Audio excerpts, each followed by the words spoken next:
আসসালামু আলাইকুম ভিউয়ার্স, কেমন আছেন আপনারা? আগেরবার আমি দেখিয়েছিলাম কিভাবে সাইন আপ করবেন এবং ওই দেখাতে এসেছে যে কিভাবে ডিপোজিট করবেন। সো ডিপোজিট করার জন্য আপনারা প্রথমে অ্যাপে চলে যাবেন।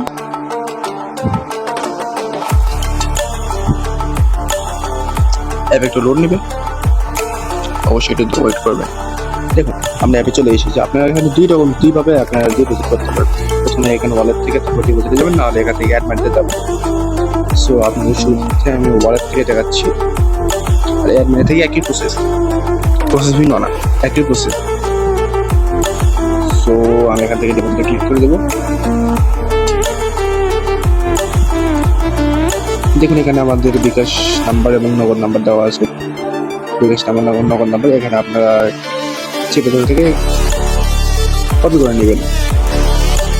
দেখুন দুটো কপি করা যায়।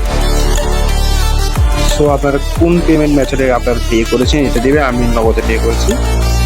কত টাকা পে করছি? সর্বনিম্ন 20 টাকা দিতে পারবেন। কত টাকা পে করছি? আমি পে করছি 50 টাকা। তো আপনি কোন নাম্বার থেকে পে করেছেন সেটা এখানে দিতে হবে। আমি পে করেছি হচ্ছে এই নাম্বার থেকে। ট্রানজ্যাকশন আইডিটাকে আমি ট্রানজ্যাকশন আইডিটি নিয়ে আসি। এখানে আমাদের ট্রানজ্যাকশন আইডিটা হচ্ছে আপনার পেমেন্ট সাকসেসফুল করার পরে কোম্পানি থেকে একটা আইডি দেয়, সেটা হচ্ছে ট্রানজ্যাকশন আইডি। ওটা বিকাশ হোক বা নগদের হোক, ওটা এখানে বসাতে হবে। সো আমি ট্রানজ্যাকশন আইডিটা নিয়ে এখন এসেছি। সো ট্রানজ্যাকশন আইডিটা নিয়ে এসেছি, আমি এখানে পেস্ট করে দিচ্ছি। তারপরে আমি এখানে সাবমিটে ক্লিক করবো। Submit deposit.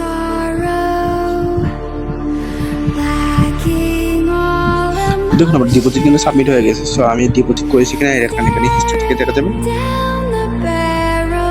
দেখুন আমার এটা কিন্তু পেন্ডিং এ আছে। এখানকার অনেক দ্রুত পেমেন্ট করে দেন।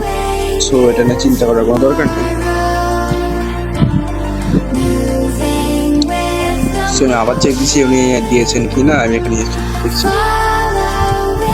উনি কিন্তু দিয়ে দিয়েছে।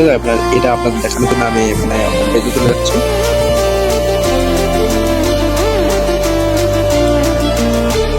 দেখুন আমার কিন্তু 50 টাকার সঙ্গে সঙ্গে অ্যাড হয়ে গেছে। সো এইভাবে আপনারা ডিপোজিট করতে পারবেন। সো ডিপোজিট করুন এবং ম্যাচ এনজয়।